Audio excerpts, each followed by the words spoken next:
آپ کی خدمت میں عرض کر رہا ہوں کہ نوجوانی میں یہ اس قسم کے سوال تھے جو بڑھاپے میں جا کر سمجھ آئے.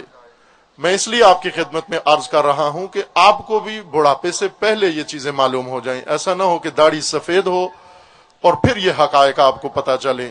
نہ عزیزان، حق یہ بنتا ہے کہ این جوانی میں انسان کو اپنا دین سمجھ میں آئے، اپنے فرائض و اپنی ذمہ داریاں سمجھ میں آئیں، نہ دیر ہو جائے جب ان پر عمل کرنے کی بھی توفیق انسان سے سلب ہو جائے. جوانی ایک فرصت ہے، جوانی طاقت ہے، جوانی الہی خدائی قدرت کا نام ہے. اللہ تعالیٰ نے جوانوں کو اس لیے یہ طاقت دی ہے کہ خدا ان سے کوئی کام لینا چاہتا ہے. اس طاقت کے ذریعے سے کوئی ذمہ داریاں ہیں جوانوں کے جو ادا کرنا چاہتے ہیں، جس کے لیے انہیں طاقت کی ضرورت ہے. پہلی طاقت جوان کے لیے اپنے نفس کو، نفس امارہ کو کنٹرول کرنا ہے، جس کے لیے سب سے زیادہ طاقت چاہیے. پہلی قدرت و طاقت جوان کی جوانی کس لیے چاہیے؟ اپنے نفس امارہ کو کنٹرول کرنے کے لیے. بہت زورور و زوراور ہے، وحشی درندے کی طرح ہے نفس امارہ. رسول اللہ مدینہ منورہ میں ایک دن گزر رہے تھے اور کچھ جوان پہلوانی کا مقابلہ کر رہے تھے، پتھر اٹھا رہے تھے تاکہ دیکھیں کہ سب سے بڑا پہلوان کون سا ہے. انہوں نے رسول اللہ سے خواہش کی کہ آپ آئیے اور ہمارے درمیان فیصلہ کرنے والے بنے کہ کون ہم میں سے بہتر طاقتور ہے و زیادہ طاقتور ہے. حضرت نے قبول کیا کہ ٹھیک ہے، آپ زور آزمائی کرو، میں فیصلہ کرتا ہوں. سب جوانوں نے باری باری پتھر اٹھائے بھاری.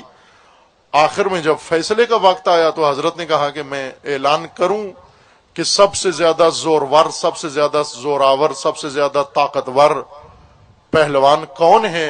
جوان شدت سے منتظر تھے. یا رسول اللہ اعلان فرمائیں. حضرت نے فرمایا کہ سب سے بڑا طاقتور وہ نہیں ہے جو بھاری اور وزنی پتھر اٹھا لیتا ہے، سب سے بڑا زوراور وہ ہے جو اپنے نفس امارہ کو کنٹرول کر لیتا ہے. وہ سب سے زیادہ طاقتور جوان ہے. اور سب سے زیادہ ضعیف، سب سے زیادہ کمزور، سب سے زیادہ بزدل جوان وہ ہے جو گناہ کے موقع پہ اپنے اوپر کنٹرول نہیں کر سکتا.